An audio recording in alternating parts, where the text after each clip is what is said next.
할렐루야! 복된 날입니다. 거룩한 주일입니다. 지난 6일 동안 일터에서 열심히 일하시다가 그리고 주어진 삶의 자리에서 하나님이 주신 생명으로 삶을 살아내시다가 이 자리에 하나님을 예배하기 위해 나온 여러분들, 안식의 기쁨과 부활의 능력으로 하나님께서 여러분들을 축복해 주시기를 기원합니다. 우리 주 예수님께서 말씀하셨습니다. 하나님의 형상을 따라 지음을 받은 인간은 밥으로만 사는 것이 아니라 하나님의 입에서 나오는 모든 말씀으로 살 것이다. 매일매일 밥을 먹는 것처럼 매일매일 말씀을 먹어야 합니다. 그런데 말씀을 먹고 있습니까? 일주일에 한 번 교회 와서 설교 들으면서 성경을 펴고 말씀을 듣는데 월요일부터 토요일까지는 금식하고 있지는 않습니까? 우리 교회는 큐티하는 교회입니다. 주일날에만 성경을 펴고 주일날에만 말씀을 들을 것이 아니라 매일매일 불러야 할 찬송과 매일매일 읽어야 할 성경을 주부에다가 기재해 두었습니다. 새벽 기도 코너를 보시면 잘 적혀져 있습니다. 그리고 생명의 삶을 구입하셔서 교회에서뿐만 아니라 가정과 일터에서도 하나님의 말씀을 매일매일 읽고 묵상하여 하나님의 말씀을 공급받는 저와 여러분들이 될 수 있기를 기원합니다. 어제 큐티 말씀이 오늘 본문입니다. 역대상 21장 1절부터 8절. 어제 제가 큐티하면서 새벽 기도 시간에 나누었던 그 말씀을 오늘 이 강단에서 다시 전합니다. 오늘 본문의 줄거리는 간단합니다.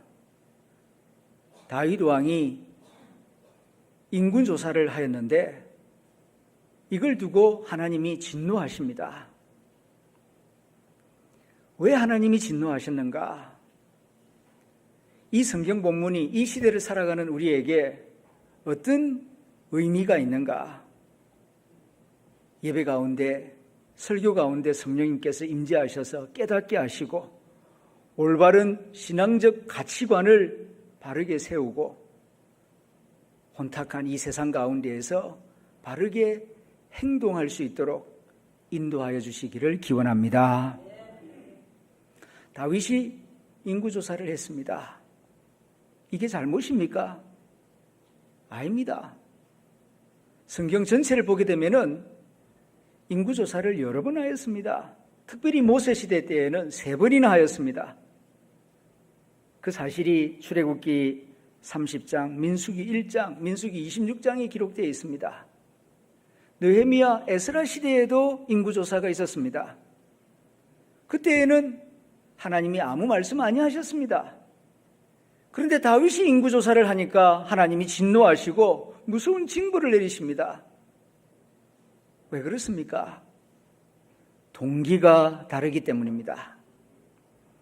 사람들은 겉으로 나타난 것을 보지만 하나님은 마음의 중심을 보시고 똑같은 일을 하는 것 같지만은 누굴 위해서 하느냐, 무엇을 위해서 하느냐, 그 중심과 동기를 살펴보시기 때문입니다. 5절에 있는 말씀입니다. 요압이 백성의 수효를 다윗에게 보고하니 이스라엘 중에 칼을 뺄 만한 자가 110만 명이요 유다 중에 칼을 뺄 만한 자가 47만 명이라. 전체 인구를 조사한 게 아니고 칼을 뺄 만한 군인 숫자를 조사한 것입니다. 왜 군인을 조사하라고 한 것입니까?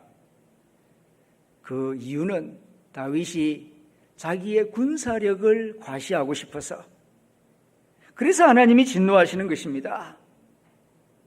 같은 일을 하더라도 어떤 동기로 하느냐에 따라서 선한 일이 되기도 하고 악한 일이 되기도 하는 것입니다. 겉으로 보기에는 화려하고 성공적이고 굉장한 것 같지만 중심을 보시는 하나님은 그것이 하나님이 기뻐하시는 일이 아닐 경우에는 모든 사람들이 다 yes라고 해도 하나님은 no라고 말씀하십니다.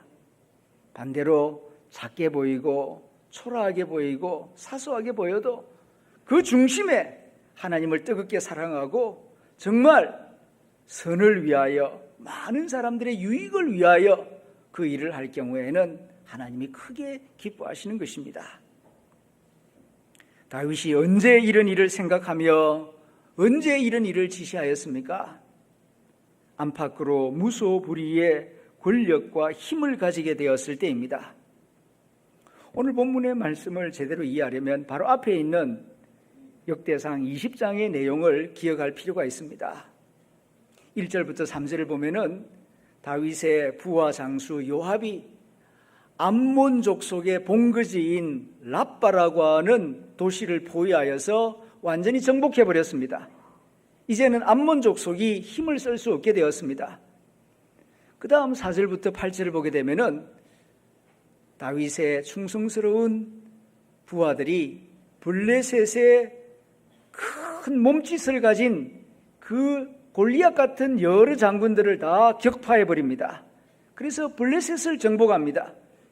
이렇게 하여 이제는 이스라엘을 공격하거나 괴롭힐 만한 외적이 하나도 없게 되었습니다. 그리고 다윗의 정치력이 안정이 되어서 다윗의 말 한마디면은 천하가 복종하는 그런 세상이 되었을 때 다윗이 인구조사를 하라 이렇게 지시를 한 것입니다. 오늘 본문 1절을 보게 되면은 사탄이 일어나 이스라엘을 대적하고 다윗 왕을 충동함에 다윗이 그 충동에 넘어가 버렸다는 것입니다. 다윗이 원래 그런 사람 아닙니다. 하나님을 사랑하고 기도를 많이 하고 영성이 높은 사람이었어요. 사단의 충동에 넘어갈 사람이 아닙니다. 그런데 강해지니까, 많아지니까, 높아지니까 영적으로 방심했어요. 그때 사단이 충동을 하니까 영적 분별력을 잃어버리고 내 군사가 얼마나 되는가, 내 힘이 어느 정도 센가 한번 조사해 봐야 되겠다. 그래서 인구조사를 하라고 지시하는 것입니다. 오랫동안 다윗 왕을 섬겨온 요압 장군이 내주 다윗 왕이시여, 이 백성 전체가 다 당신 것 아닙니까? 하나님이 더 달라고 하면은 수십 배도 더 주실 것입니다. 그런데 왜 하나님이 기뻐하지 아니하는 인구조사를 하라고 하십니까? 다윗 왕은 권력을 가지고 있으니까, 힘이 있으니까 무슨 소리야? 시키면 시킨 대로 해. 재촉합니다. 밀어붙여버립니다. 그래서 부득이하게 요압 장군이 전국을 다니면서 칼을 뺄 만한 숫자를 조사해서 왕에게 보고를 합니다마는 성실하게 보고하지는 않습니다. 여기서 우리는 생각하게 됩니다. 시험이 언제 찾아오는가? 강할 때입니까? 약할 때입니까? 가난할 때입니까? 부유할 때입니까? 낮은 자리에 있을 때입니까? 높은 자리에 올라갔을 때입니까? 비난받을 때입니까? 칭찬받을 때입니까? 많은 사람들이 비난받고 실패하고 병들고 가난해지면은 시험에 들었다, 위기가 찾아왔다, 더 기도해야 되겠다, 이런 생각들을 잘 합니다. 그런데 강해지고 부유해지고 높아지고 칭찬받을 때에 위험하다, 위험할 수 있다, 더 엎드려야 한다, 하나님 앞에 더 가까이 가야 하고 새벽을 깨워야 되겠다, 그런 생각을 하느냐 하면 잘 안 해요. 힘들 때에는, 가난할 때에는, 궁핍할 때에는 주야 주야 하다가 부유해지고 넉넉해지면은 하나님 없이도 기도 안 해도 내 혼자 힘으로 잘 살 수 있다, 이런 자만심에 빠질 그때가 바로 영적인 위기인 것입니다. 다윗이 그랬어요. 소년 시절 형들은 다 칭찬을 받고 자기 혼자 남아있을 때, 들판에서 양떼를 돌볼 때에는 그는 영성이 살아있었습니다. 여호와가 나의 목자시니 내게 부족함이 없을 것입니다. 그렇게 노래하며 하나님만을 의지했습니다. 사울 왕에게 억울한 일을 당하여서 광야로 이리저리 피신을 다닐 때에 여호와가 나의 요새이십니다. 여호와가 나의 방패이십니다. 여호와가 나의 구원자이십니다. 그렇게 노래하며 여호와만 나와 함께 하시면 나는 부족함이 없습니다. 그렇게 고백하였어요. 그런데 왕이 되고 외적을 다 물리치고 권력이 강해졌을 때에 그는 방심하게 됩니다. 엉뚱한 생각을 하게 됩니다. 군대가 나의 방패요, 군대가 나의 요새요, 군대가 나의 산성이라는 이런 생각을 가지게 된 것입니다. 그래서 칼을 뺄 만한 군사 숫자를 세어보라고 한 것입니다. 세어보니까 이스라엘에서 무려 110만 명이요, 유다 지파에서 47만 명이라, 베냐민 지파와 레위 지파는 세지도 않았는데 150만 명이 넘어요. 칼을 뺄 만한 20, 30대 군인들만 해도 157만 명이니까 전체 수를 합히면 어마어마하게 많은 숫자죠. 그러니까 이제 나는 안심이다. 이 157만 명의 군대가 나의 요새요, 나의 방패요, 나의 산성이다. 내 영혼아 기뻐하고 즐거워하자. 마치 어리석은 부자가 추수를 많이 하여 곡간에다가 곡식을 가득하게 쌓아놓고 이제 평생 먹을 것을 쌓아두었으니 내 영혼아 마시고 먹고 즐거워하자라고 어리석은 생각을 했던 그때와 똑같은 어리석은 생각, 미련한 생각을 다윗이 하게 된 것입니다. 이러한 이야기는 다윗 개인만의 이야기가 아니에요. 다윗이 이러했다는 것은 그 신하가 그러했고 그 부하들이 그러했고 백성 전체가 다 이런 영적 타락 상태에, 영적인 안일함 상태에 빠져들고 있었다 하는 그런 뜻입니다. 지도자가 잘못되면 그 공동체 전체가 잘못돼요. 가정의 아버지가 잘못되는데 그 아내와 그 자녀들이 무사하기가 어렵습니다. 한 나라의 지도자가 잘못된 생각을 가지면은 그를 보자 하는 참모들과 장관들과 모든 부하들이 함께 고난을 당할 수밖에 없어요.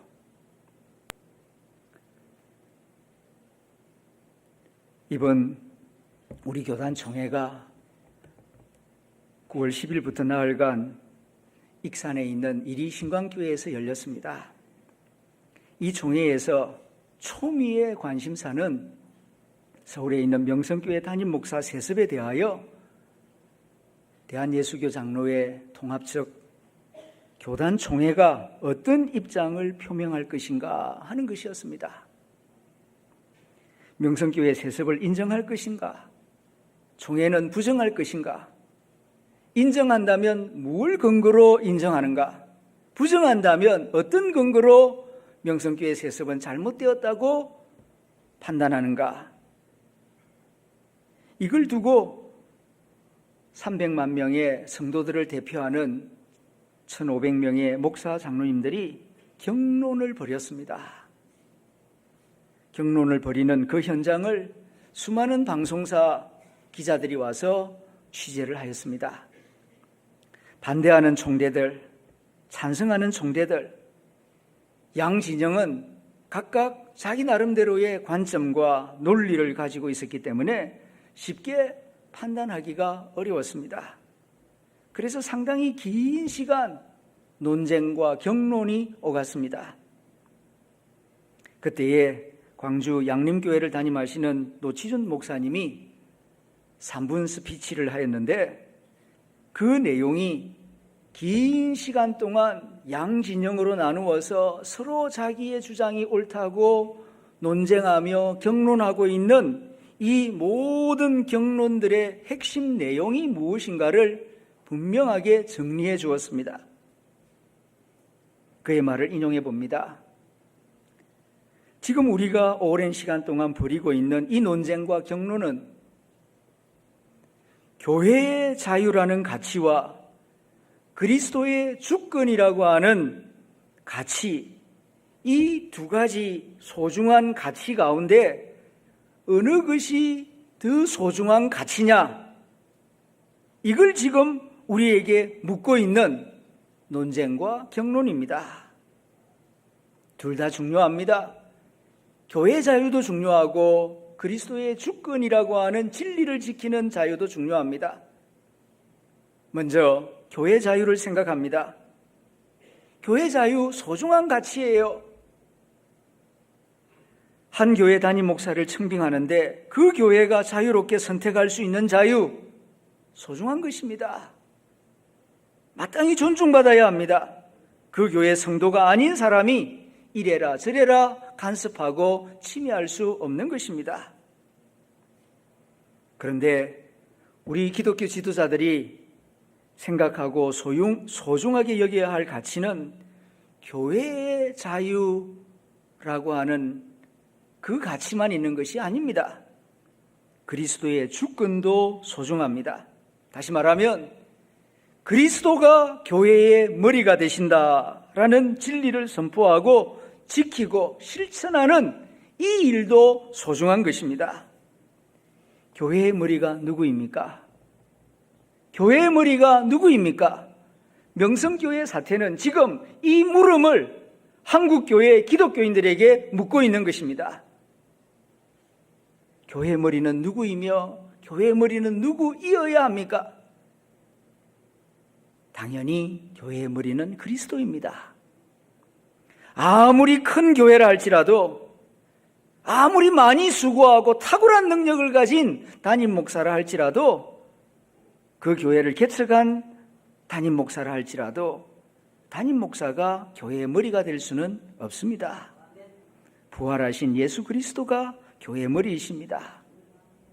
이 진리 오랫동안 우리가 들어왔고 믿어왔고 그리고 앞으로도 선포하고 지켜야 할 기독교의 가장 소중한 진리이며 가치입니다. 이것을 신학적인 용어로 교회에 대한 그리스도의 주권이라고 말합니다. 교회의 자유도 중요하지만 교회의 자유라고 하는 가치 못지않게 그리스도의 주권이라고 하는 이 진리의 가치를 지키는 것 또한 소중한 일입니다. 아니, 교회의 자유보다 더 소중한 가치, 더 소중한 진리는 그리스도가 교회의 머리가 되신다고 하는 이 진리입니다. 왜냐하면 그리스도가 교회의 머리가 아니라면 그 교회는 더 이상 교회가 아니기 때문입니다. 그건 인간 집단이지 대형 집단이지 교회라고 하는 말을 써서는 안 돼요. 이런 말을 하니까 어떤 총대가 이런 말을 해요. 모든 사람들이 다 아는 그런 당연한 말을 왜 하는 거예요? 죄송합니다. 모든 사람들이 다 아는 진리를 저만 몰라서. 솔직히 우둔한 저는 처음에는 잘 몰랐습니다. 뭐가 잘못된 건 잘못되었는데 명성교회 세습에 관한 수많은 논쟁과 경론들이 신학적으로 어떻게 잘못된 것인가? 저는 성경을 가르치고 설교하는 목사로서 그리고 또 신학자로서 성도들에게 이 문제가 왜 잘못되었고 어떻게 잘못되었고 그리고 나와 여러분은 이런 방향으로 선택하고 나가야 합니다. 명쾌하게 우리가 지금까지 믿고 고백한 진리 위에서 명쾌하게 고백하고 가르칠 수 있어야 되겠는데 그게 잘 되지를 않았어요. 그래서 저도 많이 고민하였습니다. 그런 가운데 노치준 목사님의 말씀을 듣고서야 이 논쟁과 경론이 신학적으로 교회론의 문제이로구나. 좀 더 구체적으로 말하면 교회의 머리가 누구냐? 담임 목사냐? 유력한 인사냐? 아니면 그리스도냐? 라는 물음을 명성교회 사태를 통하여 이 시대 교회 지도자들과 한국교회 성도들에게 던지고 있구나. 이 물음에 대하여 어떤 대답을 얼마만큼 진실하게 하느냐에 따라서 한국교회의 미래가 달라지겠구나 하는 사실을 분명하게 파악하게 되었습니다. 이렇게 사태를 파악하고 성경을 다시 보니 이미 성경 안에 답이 나와 있어요. 바울 쓰신 특별히 고린도전서에 이와 똑같은 사례가 있더라고요.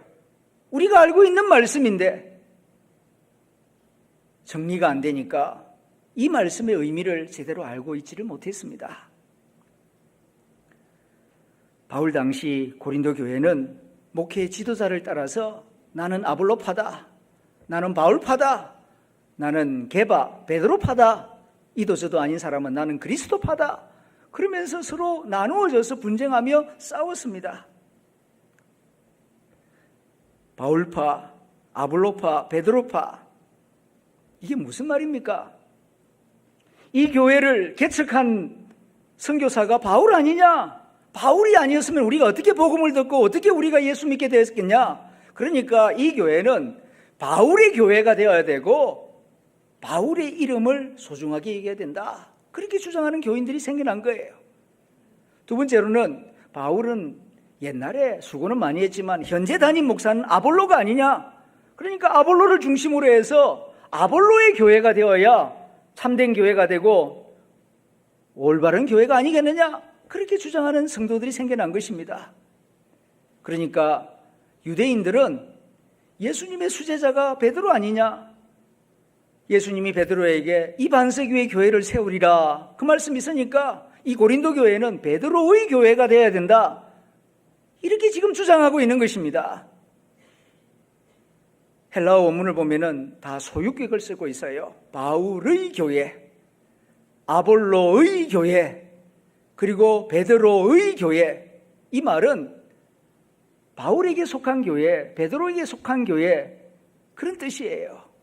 그러면서 서로 내가 옳다 하며 논쟁을 하고 싸우고 있는 이 고린도 교회를 향하여 바울은 뭐라고 가르칩니까? 나 바울이 너희들을 위하여 십자가에서 죽었냐? 내 이름으로 너희가 세례를 받았냐? 아니면 아볼로의 이름으로, 베드로의 이름으로 세례를 받았냐? 아니지 않느냐? 나를 위하여, 베드로를 위하여, 아볼로를 위하여, 그리고 여러분들을 위하여 대속의 십자가의 죽음을 죽으시고 우리를 구원하시는 분은 예수 그리스도가 아니냐? 그리고 성부, 성자, 성령 삼위일체 하나님의 이름으로 세례를 받지 아니했느냐? 교회의 머리는 예수 그리스도시니라. 너희는 바울에게 속한 자도 아니고 아볼로에게 속한 자도 아니고 나도 베드로도 아볼로도 너희들도 예수 그리스도에게 속한 자, 예수 그리스도의 것이 아니더냐? 그러므로 교회의 머리 대신 예수 그리스도를 중심으로 연합하여라. 우리는 다 교회의, 그리스도의 몸된 교회의 작은 지체에 불과하다. 이 진리를 고린도전서에서 분명하게 가르치고 있습니다. 그런데 명성교회의 목회자 세습은 이 진리를 믿고 따르는 행동으로 보이지가 않습니다. 명성교회 세습은 교회의 머리가 그리스도가 아니라 강력한 힘을 가진 큰 교회 담임 목사인 것처럼 보입니다. 더 걱정스러운 것은 앞으로 10년 이내에 자기 아들에게 담임 목사직을 물려주려고 준비하고 있는 중대형 교회가 100개 더 있다는 사실입니다. 여기서 명성교회 세습이 우리 교단 총회에서 인정되면은 다른 중대형 교회들도 담임 목사직을 대물림하는 것을 정당화할 것이고, 그러면은 담임 목사 세습은 막을 수가 없을 것입니다. 그러면 한국교회의 수많은 지성인들은 이렇게 생각하고 판단할 것입니다. 교회는 예수 그리스도 이름을 빙자한 기업이로구나. 비즈니스 하는 거로구나. 담임 목사가 목소리를 높여서 복음을 전하고 설교를 열심히 하고 그리고 교회에 많은 일들을 하는 것, 결국 알고 보면은 자기 공동체를 크게 만들어서 부자 되고 그리고 자기 아들에게 물려주고 자기 식구 잘 먹고 잘 살려고 저런 짓을 하고 있는 거구나. 겉으로는 성경, 겉으로는 예수 이야기하지만 실제로는 다 지 식구 잘 먹고 잘 살려고 하는 그런 짓 아니냐, 이런 말을 해도 반박할 여지가 없어요.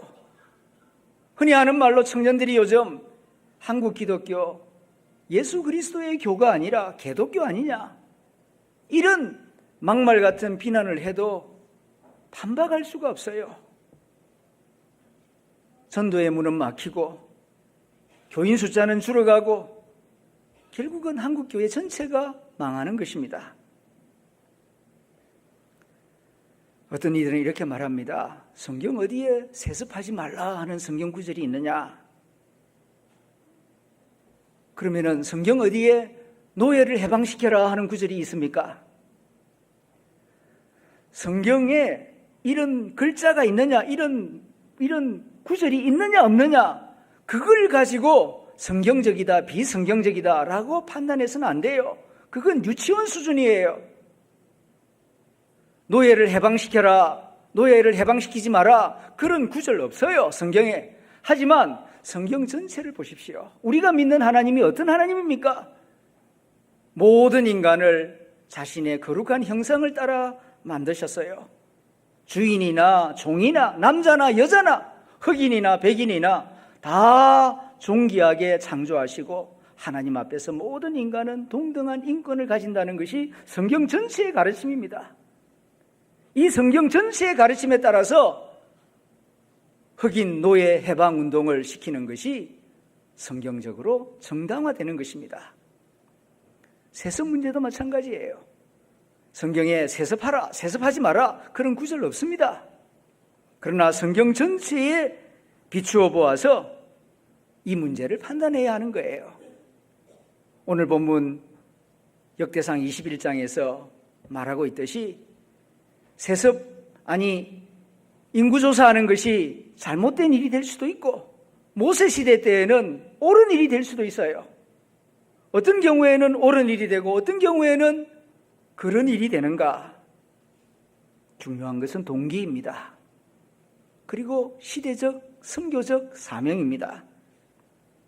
지난 10년간 한국교회 중대형 교회들 중에서 담임 목사직을 아들에게 대물림한 교회는 305군데입니다. 1980년대까지만 해도 이런 일에 대하여 사회적 관심도 비난도 없었습니다. 그리고 해방 이전까지만 해도 우리 한국 전체에 1000명이 넘는 교회가 없었습니다. 다 가난했고 다 연약했습니다. 그런데 1988년 이후 수출이 많이 되고 경제력이 성장되면서 큰 교회들이 생겨납니다. 1000명뿐만 아니라 5000명, 10,000명, 50,000명, 10만 명이 넘는 대형 교회들이 생겨납니다. 큰 힘을 가지게 되면서 이전에 볼 수 없는 현상들이 나타나고 있습니다. 가난하고 연약할 때에는 그렇지 않았는데 강력해지니까 자만심에 빠지게 되는 겁니다. 민주화가 많이 진행된 2000년대 이후부터 대형교회 세습에 대하여 사회적 관심과 비난이 점점 높아져 가고 급기야 최근에는 한국 기독교의 사회적 신뢰도가 바닥을 치고 있습니다. 거기에는 예수 그리스도의 가르침을 믿고 따른다는 교회가 정말 예수 그리스도의 가르침을 믿고 따르는 집단인가에 대하여 의심을 자아내게 하는 그런 대형 사건들이 터져서 언론을 가득 채웠기 때문입니다. 그 중에 한 가지가 대형 교회 세습 문제입니다. 여러 중대형 교회가 담임 목사직을 자기 자식에게 대물림하는 현상을 보면서 저게 진짜 교회인가? 저게 기업이지? 저게 그리스도를 머리로 하는 진짜 교회의 모습인가? 기독교를 불신하는 여론들이 퍼져나갔습니다. 기독교 전도는 어려워지고 교인들의 숫자는 줄어들었습니다. 이러한 현실을 심각하게 생각한 우리 교단 지도자들이 2013년 9월 명성교회에서 열린 교단 총회에서 절대 다수의 지지로 우리 교단에 속한 모든 교회에서는 담임 목사직을 세습하지 아니하기로 결의한다. 이것이 이 시대 한국교회를 향하신 하나님의 뜻이라고 믿는다. 그렇게 공표하였습니다. 그리고 헌법을 만들었습니다. 그러자 명성교회 담임 목사님과 그 아들 김하나 목사님도 절대로 세습하지 않겠다고 여러 공적인 모임에서 공표하였습니다. 그랬는데 작년 11월 명성교회는 세습을 강행하였습니다. 교회와 세상은 큰 충격을 받았습니다. 명성교회 성도들은 말합니다. 이건 우리 교회의 자유라고. 우리 교회 담임 목사님을 우리 교회 성도들이 합의하여서 당회와 재직회와 모든 성도들이 결정했는데 왜 노회가 이래라 저래라 총회가 이래라 저래라 간섭을 하느냐? 교인들이 헌금하고 땀 흘리고 기도하고 전도해서 이 교회를 만들어서 이 교회 담임 목사를 이 교회 성도들이 결정하는데 왜 그렇게 세습 운운하면서 간섭을 하고 남의 교회를 불편하게 만드느냐? 그렇게 주장하고 있습니다. 그리고 15명으로 구성된 우리 총회 재판국은 8월 7일 금년 8대7로 명성교회 세습은 불법이라고 볼 수 없다 하는 말도 안 되는 해석을 내놓았습니다. 왜냐? 헌법 조항에 보니까 은퇴하는 목사는 그 직계 자녀에게 담임 목사직을 물려주어서는 안 된다 이렇게 돼 있거든요. 그러니까 은퇴하는 목사 이렇게 돼 있으니까 은퇴한 김삼환 목사님은 물려준 것이 불법이라고 볼 수 없다는 겁니다. 이미 은퇴한 목사가 하는 거니까, 은퇴하는 목사가 아니니까 눈 가리고 아웅하는 거 아닙니까? 왜 이런 일이 벌어졌을까요? 강력해졌기 때문입니다. 약할 때는 그렇게 하지 않습니다. 겸손합니다. 그런데 힘이 생기니까 다윗이 연약할 때에는 여호와가 나의 방패이십니다. 그렇게 고백했어요.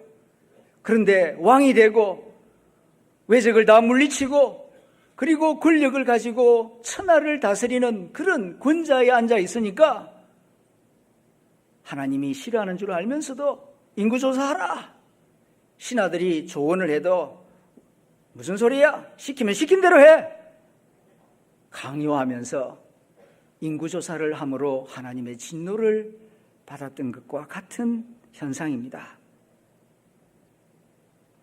두 번째로는 영적 분별력을 잃어버렸기 때문입니다. 무엇이 정말 소중한 가치인지를 분별하지 못하였습니다. 교회의 자유도 소중하지만 교회의 머리 대신 그리스도가 더 중요합니다. 그리스도가 교회의 머리가 되시지 않는다면 말로만 말하는 게 아니라 실제로 교회 행정을 하거나 중요한 일을 선택할 때에 교회의 머리는 예수 그리스도라는 사실을 삶으로 표현하지 못하면은 그건 교회가 망하는 거예요. 이 사실을 생각하지 아니하였기 때문입니다. 다윗이 초심을 잃어버리고 말년에 강력해진 자신의 통치력을 믿고 자만에 빠지면서 하나님이 기뻐하시는 일에는 집중하지 않고 자신의 군사수를 헤아리는 데 마음을 쓰고 많은 군사수를 확인하면서 스스로 만족감에 빠짐으로 하나님의 진노를 자초하였듯이 자만심, 스스로 만족하는 자만심, 하나님 두려워할 줄 모르는 이 교만한 마음, 이것이 하나님의 진노를 초래한 것입니다. 여러분들은 영성이란 무엇이라고 생각합니까? 누가 높은 영성을 가진 사람이라고 생각하십니까? 영성이란 간단하게 말하면 여호와 하나님을 경외하는 마음이에요. 경외. 경자라는 말은 존경할 때 그 경자 또는 공경할 때 경자예요. 외는 두려워하다는 뜻입니다. 무서워한다는 뜻이에요. 영성이란 신비하고 복잡한 거 아닙니다. 하나님을 공경하고 그리고 하나님을 무서워하는 마음, 이게 영성이에요. 누가 높은 영성을 가진 사람입니까? 하나님 무서워할 줄 아는 사람, 그 사람이 높은 영성을 가진 사람이에요. 설교도 잘하고 신비로운 능력도 있고 치유 능력도 있고 인물도 잘 났어요. 그런데 하나님 두려워할 줄 몰라요. 그러면은 그 사람 영성이 바닥인 사람입니다. 외모를 보고 판단하지 마세요. 그가 정말 하나님 무서워하는가? 사람을 무서워하는 게 아니라 살아계신 하나님, 하나님이 심판자이십니다. 하나님의 눈을 의식하고 삽니까? 그렇다면 그 사람은 높은 영성을 가진 사람입니다. 영성은 기념탑이 아니라 살아있는 생물입니다. 살아있는 생물이에요. 잘 돌보지 아니하면 쉽게 변질되고 병들게 됩니다. 그래도 돌보지 아니하면 죽게 돼요. 이게 생물 아닙니까? 옛날에 잘 믿었다고, 옛날에 열심히 기도했다고, 통성 기도도 하고 철야 기도도 하고 상 기도도 하고, 그건 과거예요. 지금 현재 어떤 마음입니까? 하나님 앞에 예배드리는 나의 마음이 정말 내가 지금 하나님 앞에서 예배를 드리고 있다, 하나님이 내 예배드리는 내 모습을 보고 계신다, 이 마음으로 예배를 드리면 살아있는 영적인 예배예요. 그러나 구경하듯이 방관하듯이 평가하는 마음으로 앉아서 듣고 있으면 그건 지금 영성이 없는 예배예요. 다윗이 어릴 때 광야에 있을 때 춥고 배고프고 외롭고 억울한 일을 당할 때는 그의 영성이 살아있었습니다. 그런데 왕이 되고 주위 암몬 족속을 정복하고 블레셋 장수들을 격파하고 난 다음 다윗의 왕국을 건드릴 외적이 사라졌을 때, 그리고 모든 신하와 백성들이 다윗의 말 한마디에 절대 복종하는 그런 세상이 되었을 때, 한마디로 그가 강력해졌을 때에 그는 시험에 빠졌고 자만에 빠졌고 영성이 바닥으로 떨어졌습니다. 이걸 알아야 합니다. 진짜 위험한 영적인 위기가 언제 찾아오는가? 약할 때가 아니라 강해졌을 때, 낮은 자리에 있을 때가 아니라 높은 자리에 올라갔을 때, 경제적으로 궁핍할 때가 아니라 물질적으로 부유해졌을 때, 그때 이 사단이 충동질을 합니다. 그때 정신 안 차리면은, 그때 깨어 기도하지 아니하면은 다윗과 같은 어리석은 일을 우리도 범할 수가 있어요. 오늘 말씀은 이걸 우리에게 지금 경고하고 있는 것입니다. 자만심에 빠지면 굳이 기도하지 않아도, 하나님도 도와주시지 않아도 내가 가진 것으로 넉넉하게 나를 보호할 수 있고 앞으로도 걱정 없이 살아갈 수 있다, 이런 교만에 빠집니다. 그러면서 내 삶의 주인이 하나님이시라는 사실을 잊어버리고 자기 자신이 왕처럼 행세하고 자기 주장, 자기 고집, 그것을 강요하는 그런 사람이 되는 것입니다. 오늘 본문에 나타난 다윗의 이야기, 그리고 최근 벌어지고 있는 명성교회 세습에 관한 여러 가지 이야기들은 내 삶의 진짜 주인이 누구냐? 내 삶의 진짜 방패와 진짜 요새와 산성이 무엇이냐? 지금 그걸 성령 하나님이 우리에게 묻고 있는 것입니다. 우리 교회의 머리가 누구냐? 정말 예수 그리스도라고 믿고 고백하느냐? 이 물음을 우리에게 지금 던지고 있는 것입니다. 내 삶의 주인은 하나님이십니다. 하나님이 내 가정의 주인이십니다. 내가 연약해도 내가 강해져도 하나님이 내 삶의 주인이요 왕이십니다. 하나님이 나의 방패요, 나의 요새요, 나의 산성이 되시고, 그럴 때 내가 사람답게 살 수 있고 안전하게 살 수 있고 행복할 수 있습니다. 이 고백이 우리의 진실한 고백이 되어야 할 것입니다. 교회의 머리는 그리스도이십니다. 내가 아닙니다. 내가 아무리 많이 수고하고 오래 다니고 기도하고 많이 헌금하고 많이 헌신해도 나는 교회의 머리가 아닙니다. 교회의 머리는 오직 예수 그리스도 주님이십니다. 나는 몸된 교회의 작은 지체일 뿐입니다. 교회의 머리가 예수 그리스도이실 때만 참된 교회가 될 수 있고 사람들을 구원할 수 있고 세상을 변화시킬 수가 있습니다. 이 고백이 우리 모두의 참된 고백이 되어야 할 것입니다. 논쟁과 경론이 오가는 혼란스러운 이 시대 가운데에서 이 신앙 고백을 분명히 하고 이 고백을 삶으로 살아내는 저와 여러분들이 되어야 할 줄로 믿습니다. 기도하겠습니다.